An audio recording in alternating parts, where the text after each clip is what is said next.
आहार, औषध, अभय एवं ज्ञान। शास्त्रों में वर्णित है यह 4 प्रकार के दान। इनसे होता है प्राणी मात्र का कल्याण। परम पूज्य वात्सल्य मूर्ति जिन धर्म प्रभाविका आर्यका रत्न श्री 105 सृष्टि भूषण माता जी की मंगल प्रेरणा एवं आशीर्वाद से सृष्टि मंगलम सेवा समिति के तत्वावधान में संचालित श्री आदि सृष्टि धर्म प्रभावना समिति दिल्ली द्वारा प्रदान की जा रही है। बच्चों को शिक्षा, साधु संतों एवं वृद्धों की सहायता के साथ साथ असहाय गरीबों को मुफ्त इलाज और रोजगार की व्यवस्था।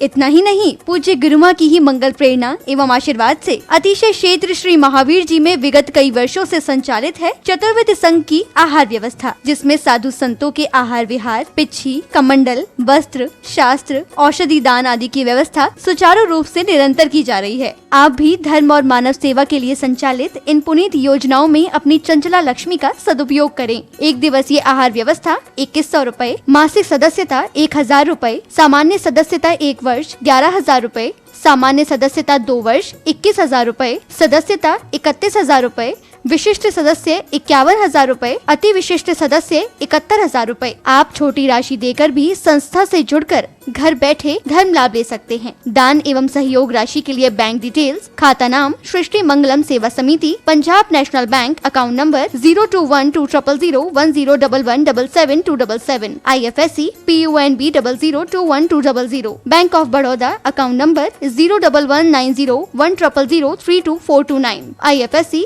BARBO SHRIMA, branch Shri Mahavir ji. आपके द्वारा दी गई सहयोग राशि के रिसिप्ट प्राप्त करने हेतु संपर्क करें 9376571003, 9376571001 पर। सृष्टि मंगलम सेवा समिति से जुड़ने वाले सदस्यों का नाम एवं फोटो जिनवाणी चैनल पर प्रसारित किया जाएगा। आपके द्वारा दिया गया दान ATG एवं 12A के अंतर्गत कर मुक्त रहेगा।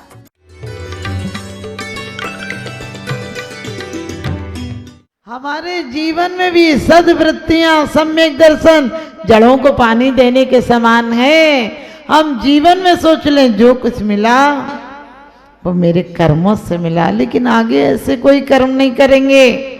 हमारे हाथ में है, हम तिरंज हो जाएं, हम इराक में पैदा हो जाएं, ईरान में पैदा हो जाएं, यूक्रेन में पैदा हो जाएं, रूस में पैदा हो जाएं, चीन में पैदा हो जाएं, हमारे हाथ में क्या होगा? हम तो किनारों पर आकर भटक गए। हमें पता है जैन शासन की कीमिया, उसके बाद भी हमारी मनोवृत्तियों में कोई फर्क नहीं आता है। पापोपदेश, हिंसा, दान, अपध्यान, दुष्कृति, ये सब नहीं करना चाहिए। लेकिन आप देखना, जरा सी बात पर कोई ने कहा हमारे चींटी हो रही, तुम तुरंत गुरु बन जाते हो। बोले ये लगा देना, सारी चली जाएंगी। अरे चली जाएंगी कि हम लोग चली जाएंगी?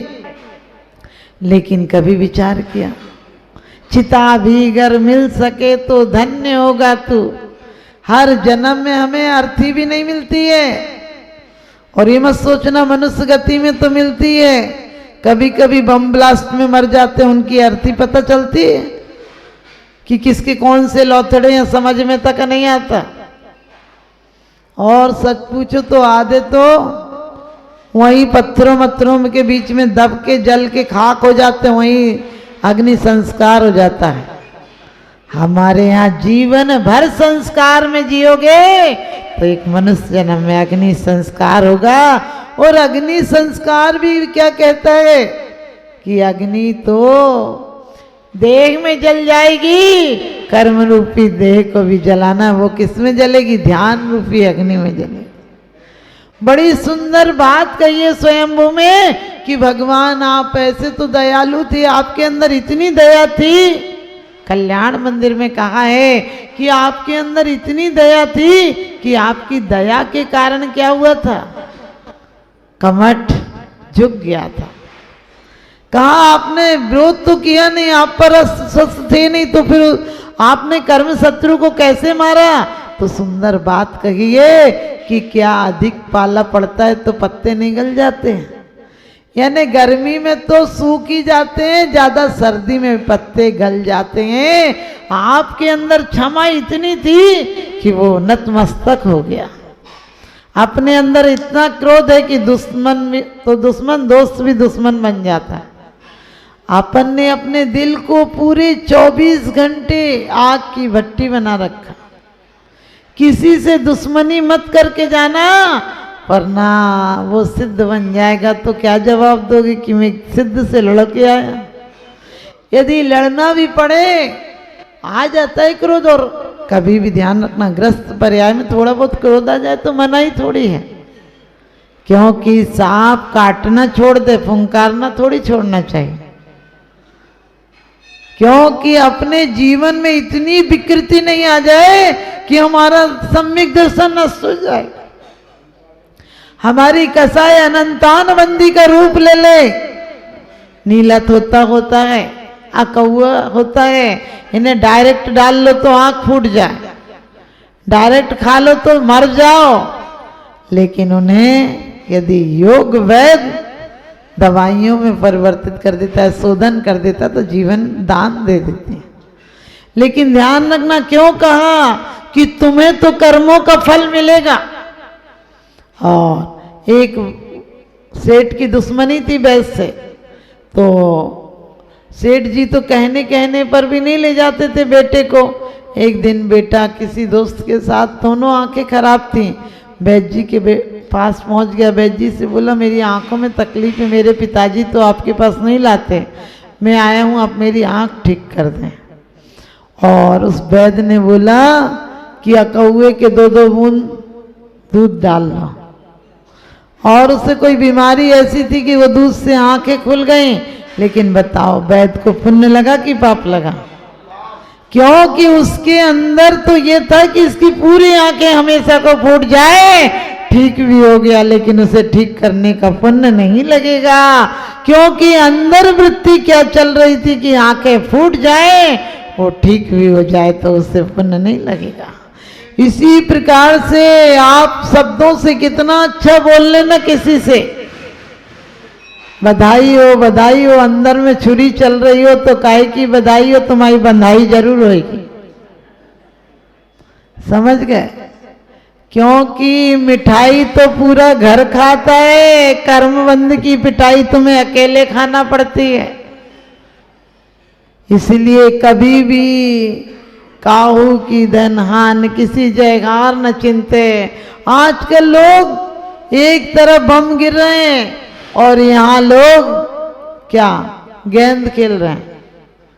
अरे खेलना है तो कर्मों से खेलो, कर्मों को परास्त करो। और कर्मों को परास्त करने के लिए स्वाध्याय जरूर करो अपने उपयोग को लगाने के लिए। लेकिन यदि स्वाध्याय नहीं हो सकता है तो दाल भी दो, तो पता चल जाता है कि दाल यदि थोड़ी देर गल जाए तो उसका छिलका उतर जाता है। हमारे जीवन में भी धर्म अंदर में आ जाए तो पुद्गल परिणति भिन्न दिखाई देने लगती है। क्योंकि कहते हैं परमात्मा तूने कैसे लोग बनाए हुए हैं और अपने तरीके से तूने इनमें रंग रूप सजाए हुए हैं। वास्तव में दुनिया क्या है? एक सराय खाना है, कुछ दिन है, दूसरे सबको बिछुड़ के चले जाना है। लेकिन ये परिणति हमारे अंदर में नहीं जाती है। आपने देखा होगा मकान बनवाने के लिए हम कितने बड़े बड़े पेड़ कटवा देते हैं अपने घर को सुंदर बनाने के लिए। मैं ये नहीं कहती कि कोई चीज आपके यहाँ हो जाए तो मत हटाओ, लेकिन विवेक रखो, विवेक रखो कि पहले तो चीज होने ही नहीं देंगे जीव उत्पत्ति, और कभी हो गई तो विवेक पूर्वक कम से कम उन जीवों को तो अब अंतकाल निश्चित है, लेकिन हम अपनी तरफ से कोशिश करेंगे। अब कोई जीव पड़ेगा, धूप में डाल दो, धूप में डाल दो, अरे तुरंत धूप में मत डालो, पहले उन्हें छान के फटकार के निकालो, उन्हें यथा योग्य स्थान थोड़ी छाया में रख दो, और हो सके तो थोड़ा बहुत अनाज का चून भी रख दो ताकि जितने दिन जिएंगे वो जी सकें। लेकिन अपन इतनी सी लोभ में आकर उन जीवों का फिर कहते हैं हमने इतने उपवास कर लिए। अरे उपवास करो या नहीं करो, अपने आप में वास करो। क्योंकि उपवास क्या है? पाप प्रणाली काव्यो वृत्त ज्ञान चारित्रम। पाप प्रणालों को त्याग कर देना। हम लोग भी बचपन में कर लेते थे उपवास, मान लो, तो क्या करते थे कि पिक्चर देखने चलो, टाइम पास नहीं हो रहा, और नहीं तो कुछ भी, मैंने उस समय के जो शौक थे वो पूरे कर लेते थे, क्योंकि पता नहीं था। लेकिन अब आपको पता है, हमें कोई चीज में, आपने देखा कभी महिलाएं मिलेंगी तो फिजूल की बकवास करती हैं। अब पति पत्नी का भी क्या ये टॉपिक लेके बैठना, क्योंकि हर आदमी का धनी धन्य है जे जीव नरभव पाए यह कारज किया। उन्हें धन्य कहा है जो काम भोगों में व्यर्थ गंवाया है, ऐसे चक्रवर्ती तक को नरक का वास बताया।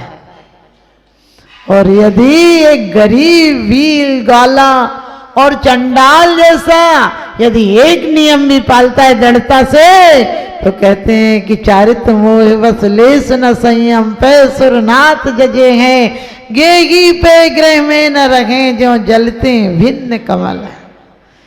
वास्तव में दुनिया में रखो रहना कोई बुराई नहीं, पानी में नाव रखे तो कोई बुराई नहीं, नाव में पानी आ जाए तो खुद भी डूबेगा और दूसरों को भी डुबा देगा। हमें जीवन मिला है, इसमें नियम कर लो कि किसी प्रकार का पाप का उपदेश किसी को नहीं देंगे। बेटियों से इतना प्यार होता है कि बेटियां ससुराल भी चली जाएं तो एक दिन दिमाग से निकलती नहीं बेटियां, एक दिन क्या एक सेकेंड को नहीं निकलती, उनकी पूरी पिक्चर तुम्हारे जीवन में रील की तरह घूमती रहती है। कभी परमात्मा के पुराण पढ़ लेते हो, कभी द्रौपदी की हंसी गूंजती है तुम्हारे दिमाग में कि मैंने हंसा, इसका क्या परिणाम होगा। वो तो आरी का पद धारण करके स्त्रीलिंग छेद के चली जाएंगी मोक्ष, हम कब जाएंगे। वो महापुरुषों ने भी यदि भूल से एक अपराध किया, उसका परिणाम उन्हें भोगना पड़ा।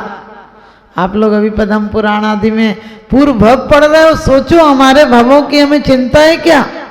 बस शास्त्र के पेज पलटते हैं, जीवन को कभी नहीं पलटते हैं, और जीवन नहीं पलटा तो कुछ नहीं पलटेगा। परमात्मा कर्ता बुद्धि नहीं रखता, कर्ता बुद्धि हटती है तब तो परमात्मा बनते हैं। लेकिन उनकी आराधना और उपासना दिल से हो जाए तो हमारे कर्म अभी बदलने लगते हैं। मुझे बड़ी खुशी हुई, कल एक महिला दिन में आई, बोली माता जी जब से हमने विषापहार विधान किया तब से हाथ का दर्द मेरे ठीक हो गया। एक महिला शाम को आई, बोली माता जी मेरी कोई बीमारी थी बिल्कुल ठीक हो गई। एक महिला अभी सुबह आई, बोली माता जी मेरा काम हो गया।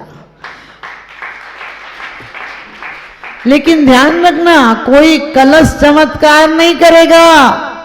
आप सोचो कलश लिया तो कुछ काम नहीं हुआ, कलश के साथ जीवन के परिणामों को मंगल कलश बनाना, वो तो प्रतीक है, तुम्हें याद दिलाएगा कि विष का अपहरण करना है और एक जाप प्रतिदिन लगाना है। आपको जो 40 मिलेंगे एक दिन एक बार जरूर पढ़ लेना कि भगवान तुमने कहाँ जन्म लिया था, कहाँ केवल ज्ञान हुआ, कितनी उस 40 में पूरा आदिनाथ का जीवन परिचय है। हम लोग नहीं तो यही कहते हैं पुत्र पुत्र संपत्ति होए, हमने कही अब पुत्र पुत्र, आप बोलते हैं ना रवि व्रत पढ़ते हैं क्या, धन संपत्ति होए तुरंत ही आनंद मंगल जाए। हमने कि भगवान चाहेगा तो तुम्हारे आप धन नहीं कर सकता है। पहले गोधन गजधन अस्तधन और सब कुछ धन थे, अब तुमने सारे धन तो खुद ही नष्ट कर दिए। और कहते सुत माने पुत्र संपत्ति हो तुरंत ही, हमने कहा पुत्र अब तुम होने नहीं दोगे, एक ही होएगा, भगवान क्या करेगा। लेकिन मैं कहती हूँ जो भी संतान है हमारी धर्म की संतति को आगे चला सके, ऐसी संतानें होना चाहिए। 18,000 वर्ष तक धर्म की परंपरा आपकी संतानों से चलेगी। आप कहोगे हमारे बच्चे तो 100 साल जिएंगे, अरे उनके बच्चे भी तो जिएंगे। आज तक तो तुम चिंताएं करते आए हो, क्या चिंताएं करते हो। हर बाप आता माता जी बस और कुछ नहीं चाहिए, बच्चे सेट हो जाएं। बच्चे आते हैं, माता जी हमारे बच्चे सेट हो जाएं। हमने कही बाप सेट करते करते मर गया, खुद अपसेट होके मर गया। आज घर में सारे सेट हैं, टीवी सेट है, डिनर सेट है, लेकिन बीवी अपसेट हो तो सब सेट बेकार। ऐसे तुम्हारा माइंड अपसेट है, आप समझ गए, माइंड अपसेट है।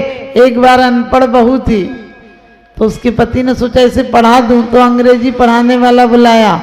तो वो बेचारा ऐसे पढ़ाता था, ए से अन्नू की बहू, बी से बन्नू की बहू, सी से सन्नू की बहू, तो उसे पूरा पढ़ा लिया जेड तक। एक दिन डब्लू लिखा, बोले ये कौन है? बोले लग तो रही मन्नू की बहू, लेकिन ना जाने जो उल्टी काय को बैठी है।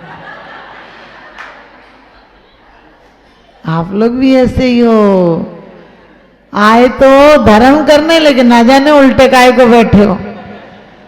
आप लोग खुश हो रहे हो जाता, अपनी बुराई पर भी इतने खुश होते, बहुत अच्छे लोग हो तुम लोग, नंबर 1 के सम्यक दृष्टि लोग, जो बुराई सुनकर भी बढ़िया मस्त हंसते रहते हो। चलिए बोलिए आदिनाथ भगवान की।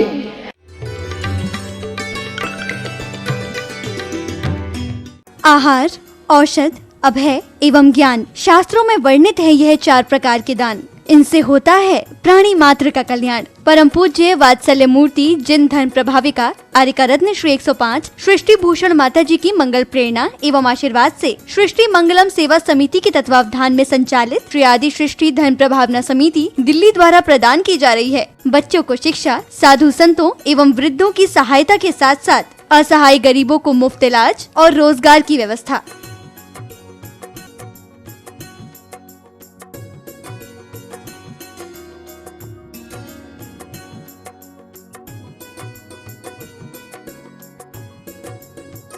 इतना ही नहीं, पूज्य गुरुमा की ही मंगल प्रेरणा एवं आशीर्वाद से अतिशय क्षेत्र श्री महावीर जी में विगत कई वर्षों से संचालित है चतुर्विध संघ की आहार व्यवस्था, जिसमें साधु संतों के आहार विहार, पिच्छी, कमंडल, वस्त्र, शास्त्र, औषधि दान आदि की व्यवस्था सुचारू रूप से निरंतर की जा रही है। आप भी धर्म और मानव सेवा के लिए संचालित इन पुनीत योजनाओं में अपनी चंचला लक्ष्मी का सदुपयोग करें। 1 दिवसीय आहार व्यवस्था 2100 रूपए, मासिक सदस्यता 1000 रूपए, सामान्य सदस्यता 1 वर्ष 11,000 रूपए, सामान्य सदस्यता 2 वर्ष 21,000 रूपए, सदस्यता 31,000 रूपए, विशिष्ट सदस्य 51,000 रूपए, अति विशिष्ट सदस्य 71,000 रूपए। आप छोटी राशि देकर भी संस्था से जुड़कर घर बैठे धर्म लाभ ले सकते हैं। दान एवं सहयोग राशि के लिए बैंक डिटेल्स, खाता नाम सृष्टि Mangalam Seva Samiti, Punjab National Bank, account number 02120010117777, IFSC PUNB 00212000, Bank of Baroda, account number 011901000322429, IFSC BARBO SHRIMA, branch Shri Mahavir ji. आपके द्वारा दी गई सहयोग राशि के रिसिप्ट प्राप्त करने हेतु संपर्क करें 9376571003, 9376571001 पर। सृष्टि मंगलम सेवा समिति से जुड़ने वाले सदस्यों का नाम एवं फोटो जिनवाणी चैनल पर प्रसारित किया जाएगा। आपके द्वारा दिया गया दान ATG एवं 12A के अंतर्गत कर मुक्त रहेगा।